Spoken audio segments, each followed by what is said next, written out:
Hello. You can't predict how and when you'll meet someone who turns into a friend for life. It's one of the joys of keeping going, isn't it? For Barry and Biggie, it was a mild altercation at a Belfast pub where Barry was working as a doorman and Biggie was asked to leave. What started out as a bit of a row came good when they realised they both had tattoos by the same artist. Biggie's is of Tommy Cooper. It's on his chest. He says he likes to keep comedy close to his heart. And from that unlikely start, great things have happened.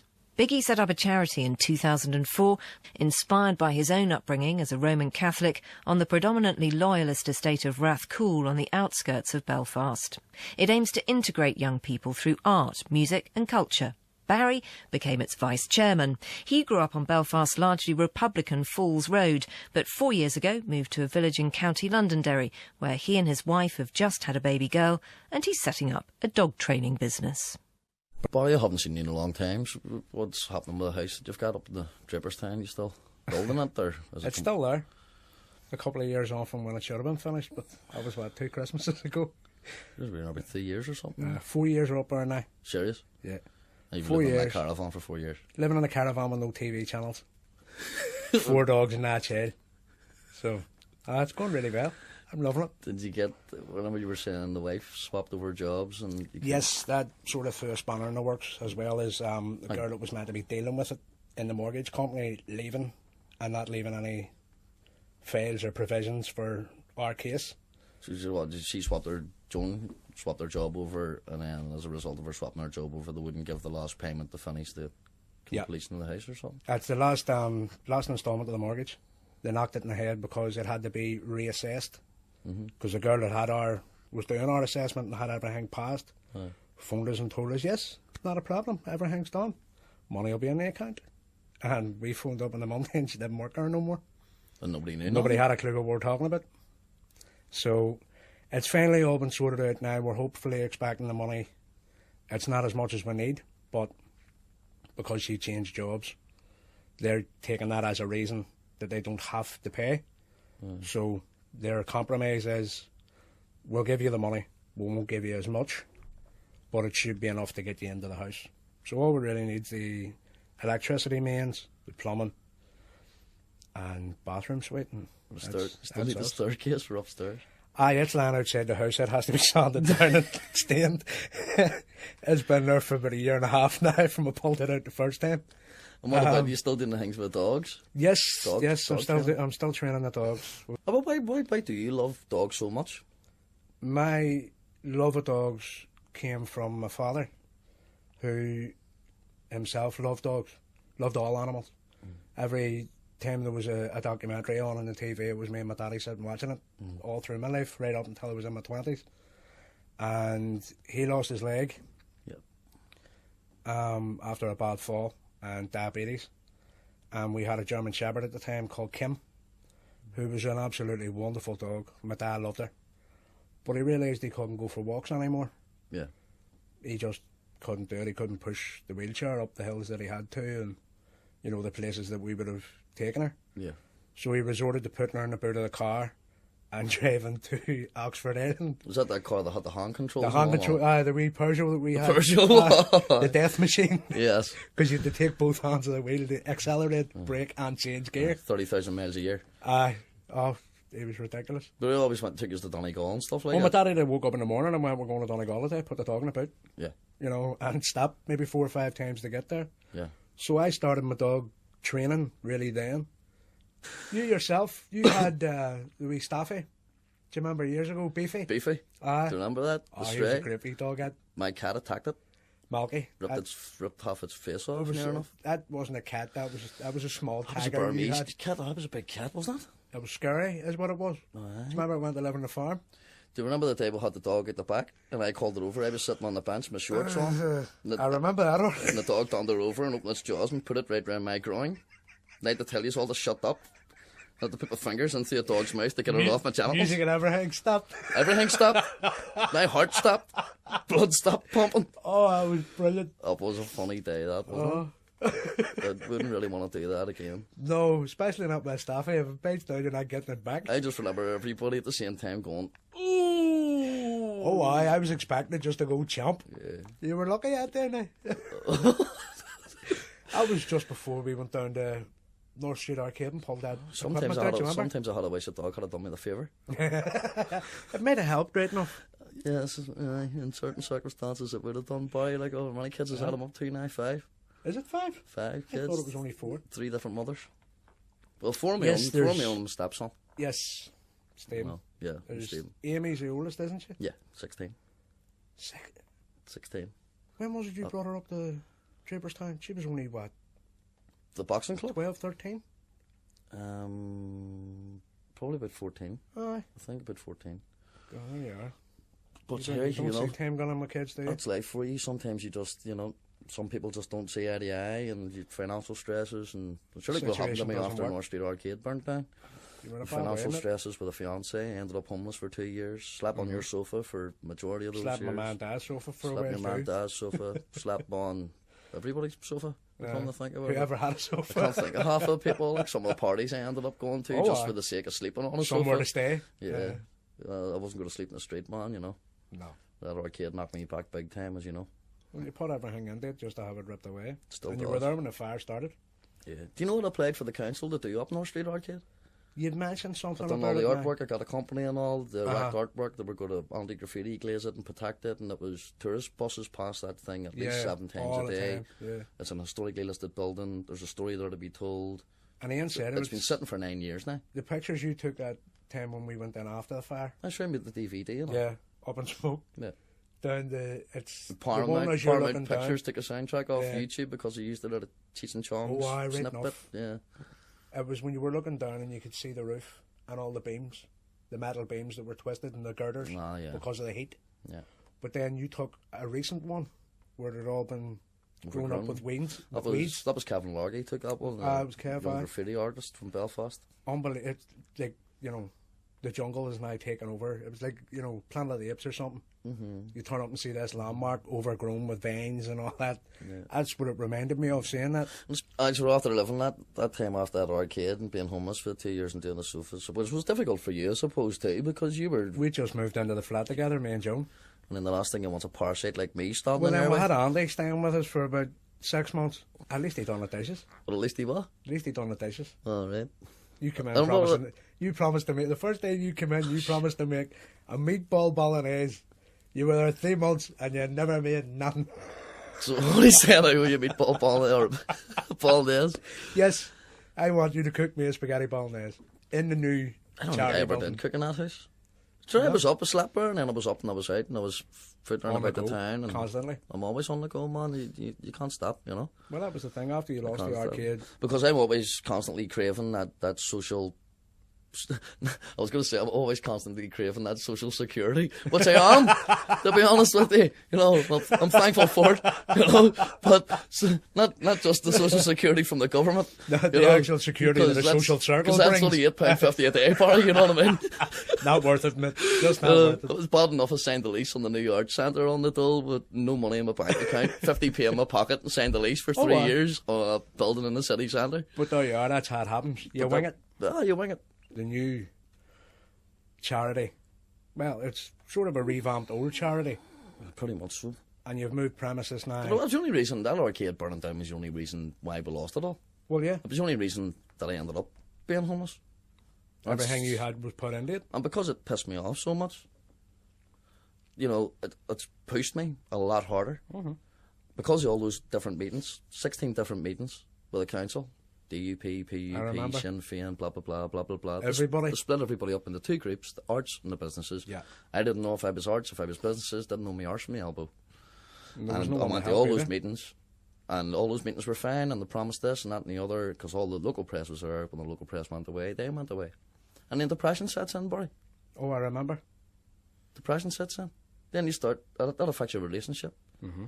And then the financial aspect, well, it was always there, because I don't have any qualifications, because of the upbringing that I had in school, because I went to a Catholic school that was in a loyalist estate, because I had to mingle with people in my loyalist estate. Not my loyalist estate, my estate, that's where I'm from. It's where you grew up. Their So for loyalism. you, it's yours. That little part that you lived in was yours.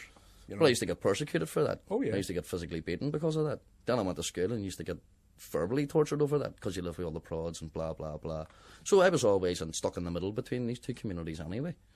But I could always see the sense. Like, there was one guy turned into me one day in Rathcoole, who's now he got shot dead. I'm not going to mention his name, but he was a UVF man, and he was a good guy. I remember. And he stood in front of me many's a time, and he went, "No, leave Bigg alone. Leave that fella alone. Don't touch him, because he's not interested. He doesn't care about the IRA. In fact, he doesn't care about us. He's on his own. He's in here, doing his thing. He collects for the bonfire. He tries to fit with his own community. He also tries to fit with the community of the Catholics that live in Catholic areas that he goes to school with. But both of them were saying the same things. I hate them, and I hate them. Both of them saying the same things. There's a friend of mine who was sitting with a group of people, and they all started talking the bigotry talk, and I says, do you mind not saying that, because I was brought up a Catholic. Even though I go to a Catholic Mass on a Sunday with my parents, I also go to the Presbyterian church at night, because it's at the top of the street. I was too scared to go to the bottom of the street, because I always got kickings. I was too scared to go to the top of the estate, because I always got kickings. If I didn't get a kicking, I was getting chased. If I didn't get a kicking, it was meant my coat was open. So when they grabbed me by the back of the neck, I'd throw the arms back, slip the sleeves and go. I think every kid in Belfast learns that one. Run for your life. Because see, if you don't know if you're getting kicked to death or not. You don't know if they're going to stop. And you do some stupid stuff when you grow up. Everybody has to learn. But there was one thing that they said when they were talking about their bigotry, was that we hate them and kill them and blah, blah, blah. On both sides, this is. Not just one side. But on the loyalist side, I turned around one day and I says, well, look, I go to the Catholic Mass and I also go to your church. I can see, guys, that there is no difference between the two communities here. Why can you not see it? We hate them all. We want to kill them all. And I says, well, what about me? And do you know what they said? You're okay, Biggie, because we know you. Yeah. It's the fear of the unknown. I thought to myself, now I didn't think this until years later, because I researched. See, when you're sitting depressed and you're sitting and you live by yourself, and you're sitting and you're listening to music and you're looking for answers, because I always ask people questions. Why do I feel this pain? Why are you picking on me? Why do you give me kickings? Why do you say you hate my friends? You don't know any of them. But it's because they don't know any of them. I says, you're saying I'm okay. They're saying they're outsiders. No, but they're saying I'm okay because they know me. But everybody else they want to kill. But that's only because they don't know them. Well, why don't you integrate them? What was it like for you up at Falls? For me, growing up in the Falls Road, I got into more trouble in my own area than I ever did anywhere else. I mean, I got into a lot of fights growing up in the Falls Road. And some of them had reasons, some of them didn't. I mean, when I started doing security work on the doors in '98, I got more hassle from my own community. You were bullied yourself also when you were I was bullied all my life. Till I was big enough and smart enough to start standing up for myself. But that would have been the same as me then, obviously. You get to a breaking point. You get to a point where you can't take it no more and go, right, okay, what is the crack? But why is this happening? Was your bullying over bigotry?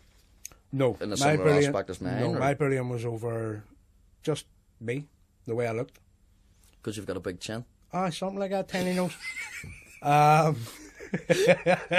Brass neck. I walked in that, didn't I? No, yeah, it was mostly to do with that.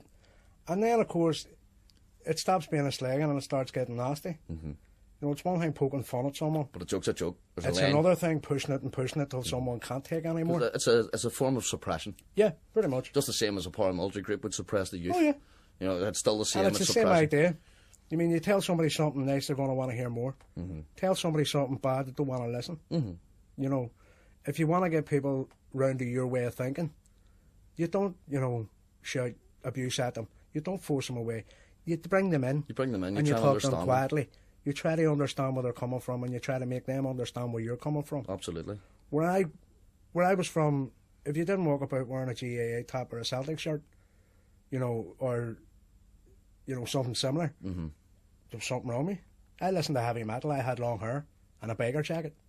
I was an outcast straight away because I didn't conform to all the ones in tracksuits, drinking cider in the Falls Park, sniffing glue. Yeah.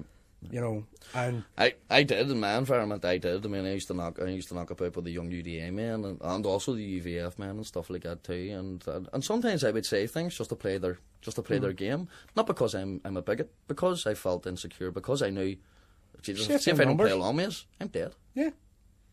You had to assimilate to get along. Yeah. And to get out. And therefore, that's you end up as a young person. You end up falling victim to the criminal justice system, let's face it.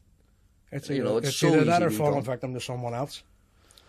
Well, I don't know. I would rather fall victim than nothing, as you know. I'm completely independent. I always have been that way. And it's hard to stand up and say no matter what it is. Whether it's from your own or anybody else. To stand up and go, nah, I have done. I don't agree with, I so have I'm done. not going to do it. I have done. And I've had members of paramilitary groups from all sides shake my hand for it. Mm-hmm. Because they've went, fair play to you, kid. You've got some balls, and you've explained it well. And I've had some of them turn around and say to me, do you know something, Biggie? We were young whenever we joined this, and we're not getting out of it now. There's a lot of people that you meet over the years. We made a mistake, and do you know why? Because they were suppressed. Or brainwashed back. But I can understand. I mean, when in Rathcoole, in Stellamar School, in the 70s, Rathcoole was the biggest housing estate in Europe. Showing your age now. But it's still to this day, it's the biggest loyalist estate in the world. But in the 70s, they formed the Rathcoole Defence Association. And I learnt all this information from my school, Stellamar Secondary School, as you know. But there's a Stellamar, I think it's StellamarsSecondarySchool.com or Stellamar School, I think it's StellamarsSecondarySchool.com. And I read all this information to research me, to research my own life, to see what the other people that were in the Catholic areas were, what was happening there. What they went through, was it similar? similar? Research. Yeah. I heard about Bobby Sands going to the school, who also lived in Rathcoole, actually lived in a flat just round the corner. I was only born in 1975, you know, I'm 38 now, 2013 here, so... you know, it's a wee bit back from what my mind would have known, and certainly the characters that my brothers would have went in the school with. And again, it goes to show how things progress. Bobby or not. I think Bobby was there before our family, you know, but I went to nursery, primary, secondary, the whole shebang. But the education for me went out the window, which again, in later years, whenever we sort of seen what the Rathcoole self-help group was doing with the integration of Catholics and Protestants, Catholics coming from Longlands into Rathcoole and doing music workshops, doing art workshops and that sort of thing. And they're two areas that would never have mixed anyway. I missed out on a lot of that stuff myself, as you know, because it's just a different generation. That was all happening in the 80s. I was too young. I was still living under fear. I still wouldn't go to the Bellamy estate, wouldn't go to the top of the estate. You know, I felt safe in the Presbyterian Church. There was a youth club and stuff there on a Saturday. There was no nastiness or anything within it. You were accepted there without asking very any much questions. Accepted, felt comfortable. You know, wasn't watching my back. I mean, I still watch my back to this day because of that upbringing. But I mean, all that stems the sort of what I learned and what I missed. To hear people talking about this Rathcoole self-help group, and you know, was Rathcoole not just full of loyalists? Is it not just full of thugs? And a lot of good people there as well too. But it was predominantly Catholic at one stage until the IRA started their bombing campaigns and their shootings of innocent people and things, which is why they formed the RDA, the Rathcoole Defence Association, which was vigilantes that stemmed on the area of the estate, which later formed into the UDA, which then spread. Well, once other places in Ulster, as far as I can see from our website, from my school's website, was that it spread, and then other vigilante groups sort of went, oh, that's a good idea, you know, this big, huge, biggest housing estate in Europe is doing this. You protect your own. There was an example in a sense. You close off your streets and you protect I completely what's empathise with those people. beside you. You know, we did the same thing in the Falls. Yep. You know, so they're all wanting the same things, you know. And they're all doing the same things. Which is why, you know, and then I found out about this self-help group, and I went, shit, I missed all that, you know. I missed out on all that good stuff. So what do we do? And I've always been around music, started dealing with the wee band Mustard from Rathcoole. And that I remember listening. You still have some of the original tracks. I've got loads of old video footage, and I was doing it for years, doing music promotion for 14 years or so, and then moved into the arcade and done the rehearsal studios. So that's what pushed you to start the charity then? Yeah. This is before you came on board. Oh, I remember seeing the pictures of some of the people that were helping. Ashley Silverton, for instance, Yeah. How many people were there actually building that? Well, there was people from Sudan and Africa that were helping to mix cement. This is in the arcade. Uh-huh. There was people from Sudan and South Africa, and there was people from Bonnbridge, there was people from Newry, there was people from the Falls Road, actually, from Aldytown, and there was people from Rathcoole as well too. That was all a collaborative. But I've always craved that. Yeah. Integrating, because I've sat with all those plunkers.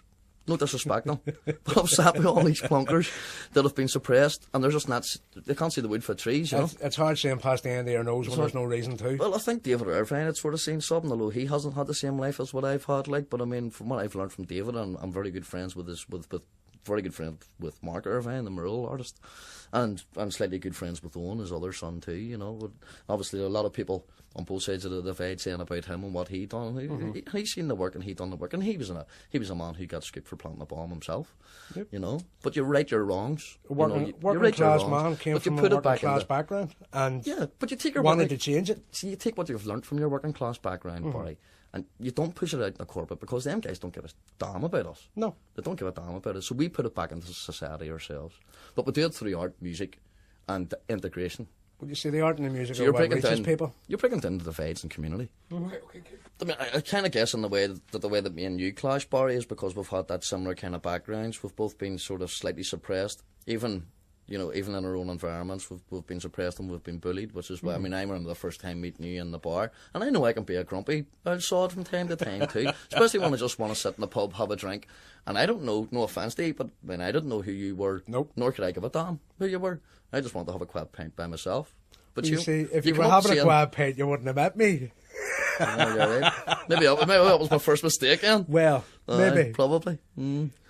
But, whatever I met you that time, and you were going, all right, mate. And you're like, I can't even remember. What was it I said to you? No, I'm not, or something? Aye, pretty much. Aye. No, I'm not. That's Who are you? typical you. Like, No, bugger I'm off. not alright. Aye. I'm what?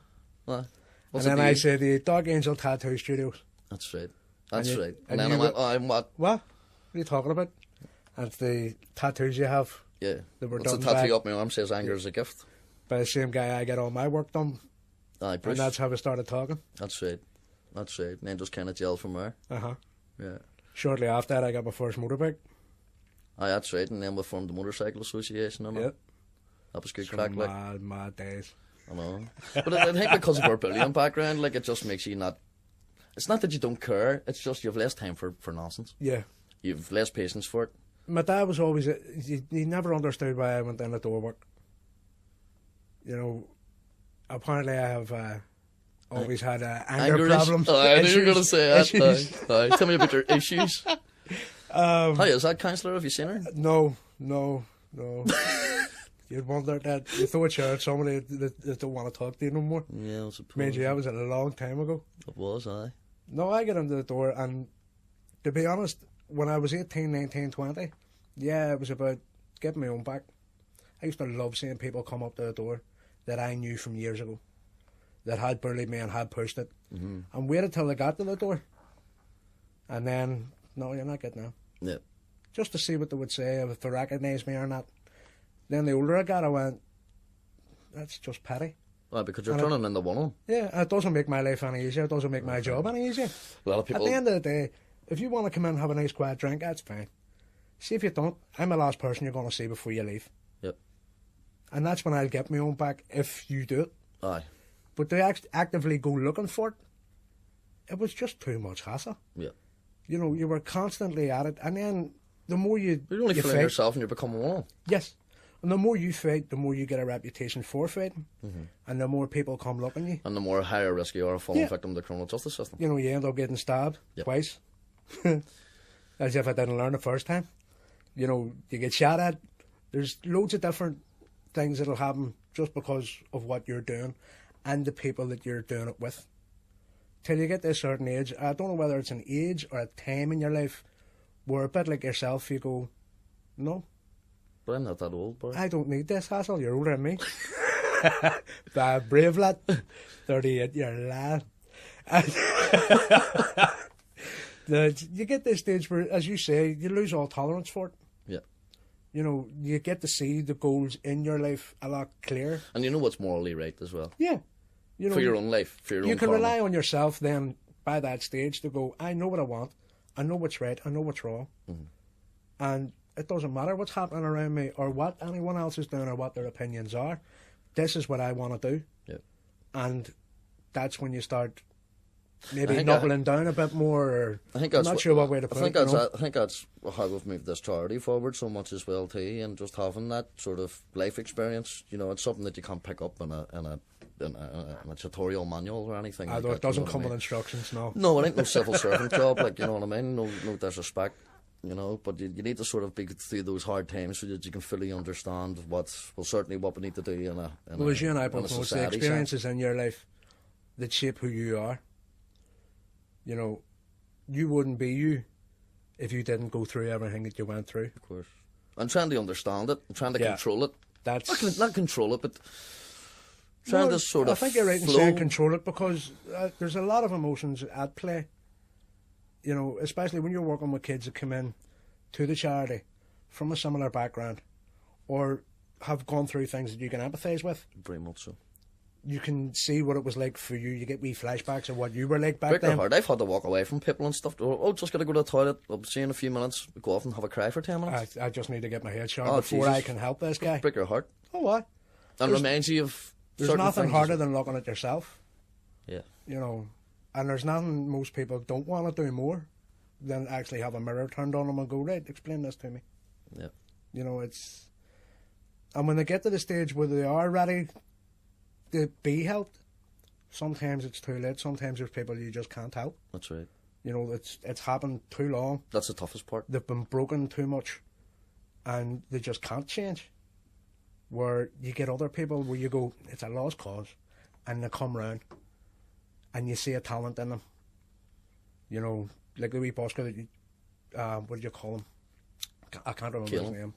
Killing. From a good wee while ago. Yeah. His father used to abuse him. Yes. You just know, beat him. a Used to beat terrible, terrible upbringing. Yeah. When his But mother then- died a few years ago. Come into the And then he charity, started falling victim to the criminal justice system. got himself in situations that he shouldn't have been in. The wrong crowd. You know, yeah. And it's very, very easy done, especially when you're young. Very easily manipulated, young Yes. lad. I mean, we've all seen that. We all have friends or people that we knew made some really, really silly mistakes. Well, up he lad went to a party one You know. night and, got involved with drugs, and a guy stole a mobile phone. He left, and the guy who owned the phone was a big thug, with tattoos all up his necks and blah blah blah. And the wee lad felt threatened, and he just unfortunately he sliced the guy in the face with a knife. An overreaction. But I'll tell you one thing, Barry, I was the only person that stood up in court for him. Me and a solicitor were the only people in court. You know, that's But when if you- it wasn't for me giving the evidence and showing the Facebook comments that kid had made about coming to the charity and and the building his impact that it confidence had on his life. and doing his music and learning from other You know, musicians. I do believe that if he had been under, you know, not necessarily under your wing, you know, or protection, but to be under the umbrella That kid of was- that charity That kid was homeless as well. and to develop his talents. He was a great player, great singer, you know, and with the right guidance could have done really, really well. Until he went to that bloody party, Made a silly mistake, Mm-hmm. ended up in a situation that he couldn't control. very much. Now And he's, now he has, he's being held in a young offender centre you know, the only help before he's he gonna- gets sentenced to go to the adult prison. the adult prison He's because just he's old turned enough. 18 as well. Yeah, so he's old enough now to be tried as an adult. But then you see, that's a difficult part of the job, Barry. That's what chokes me. Yep. And how do you help the same person when he comes out with even more He's going to be worse. if he- disillusionment, more than anger or anything else, but disillusioned with the world in general? You know, But you can't he see- you felt can't- perfectly justified in what he did. You can't get too attached to him either, And that's the Not hard when you part. see so many of them. You know, it's easy for me because I live.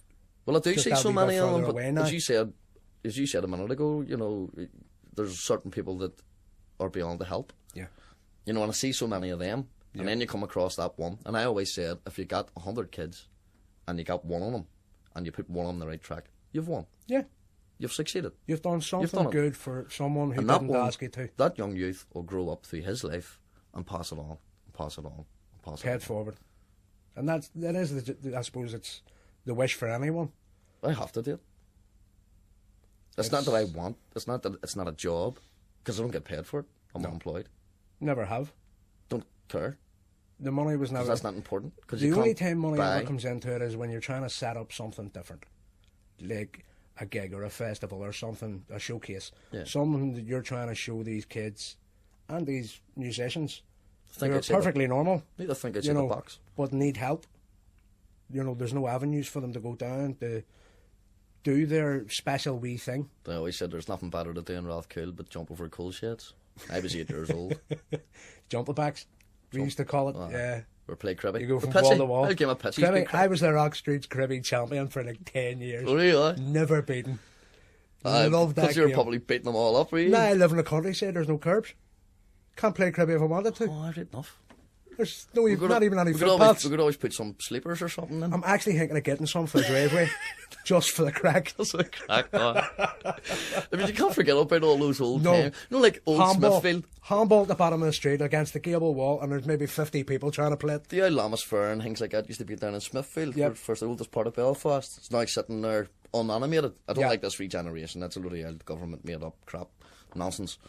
But it needs animated, Yeah, they need But something else injected. all into those it old to elements, liven those it old up things. again. Mickey Marty's round about and Do you playing remember games Mickey of Marty? pitchy and all that. Carry on. Mickey hated that horse, like, didn't he? Oh, Yeah. I remember that. Well, he hated kids. He didn't really like kids. I mean, You were come on to after get. me with a starter handle. You get He two used to spins, turn the you're bloody away. thing. 50p he was charging for a go on it. It was extortionate. I remember the day a horse died, he come up to Springfield Road in the back of a flatbed, sitting with a bottle of whiskey and his head down, and the horse land strapped it. I near broke my heart. Poor old horse. I heard that Fed nothing but sugar lumps. I'm surprised it had a tooth in its head. I heard that there's a guy out there that's restoring his old roundabout. And because well, you know, we're trying to put the festival together first. Well, not we're trying, we're in the process of. It's happening. But I need to find this guy who's recreating Mickey Money's roundabout and get it down to Smithfield. It would be unbelievable. Now Mickey Money's roundabout went everywhere, like. But you'd have to have the bands play the song. The old Barnbrack favourite. Jesus, does that mean we'll have to get George Jones down? No. We'll get Barnbrack there better. Clubs, right? I wonder legally,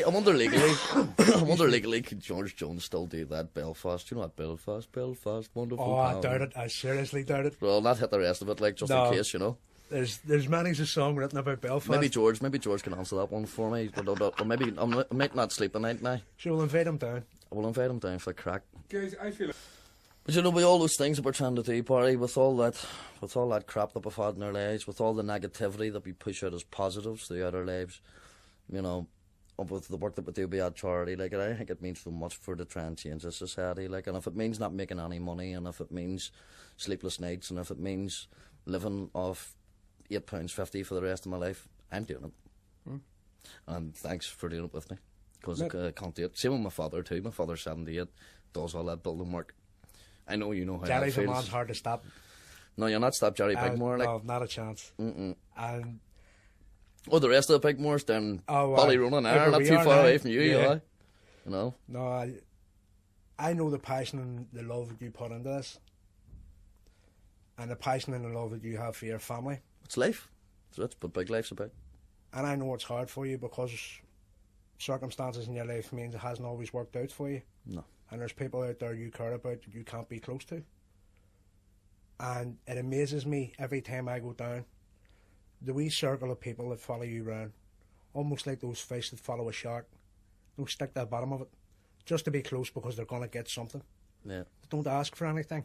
Yeah. They follow you about, and when something good happens, you always filter a wee bit down to the ones that are there. And they come in and they come out, they're not always the same people. I mean, there today, four strangers I'd never seen before in my life, hanging on your every word. Because the ideas that you had to help people, they can see working, and they want to be part of it. I came into the art centre the other week, and I'm not joking, we've got a stiff little fingers table, and it's given the 2 fingers.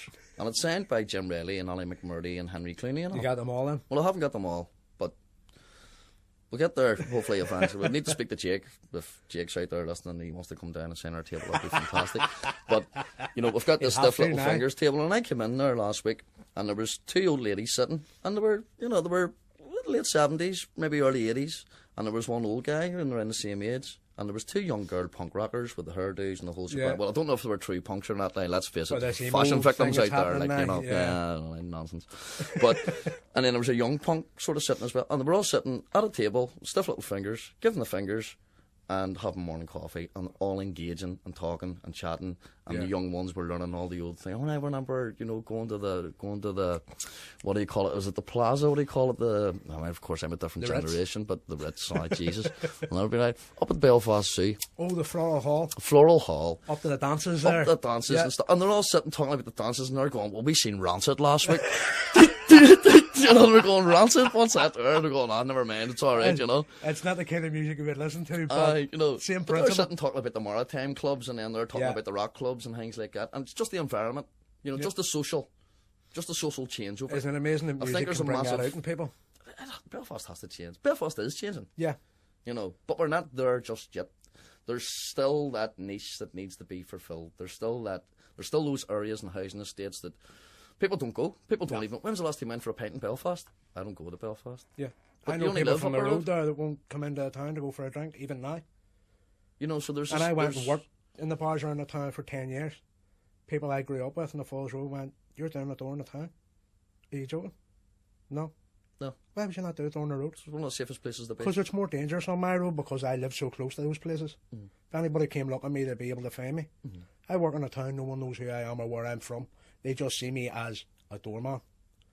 Which is pretty much how you saw me when you first met me. Boy, was I wrong. So was I. I was going to throw you out. Yeah. Well, you did actually. You grabbed me and nearly hit my head off the yes, I thing. did. But I'm glad Sorry to see about that that, it I was forgot just about banter. that. I guess that's what gelled us together in the first place, like, you know. I did like it, you know. I think your girlfriend at the time wanted you to out too. They all do. It's just too much. It gets to that stage. Pretty much, man. You know, but I would be lost without you too. You know what I mean? Let me keep on the sofa. Let me invade your personal space, and for you to come on board to help me to push this. I don't whole call you my charity brother forward. for the crack.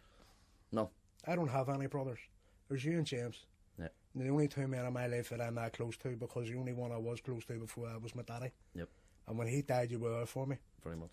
James was there for me, and I know it affected you as well. Yeah. He was one of those guys. He just had that effect on people. Just be there for me whenever mine goes. Here, not a problem. You don't need to ask. I'll be there anytime, bro. Cheers, bro. Yeah, anytime. Let's You know go and what? get a pint. Sounds good to me. You ban? No. Well, the BBC are paying for it. Oh, aye. We'll send them an invoice.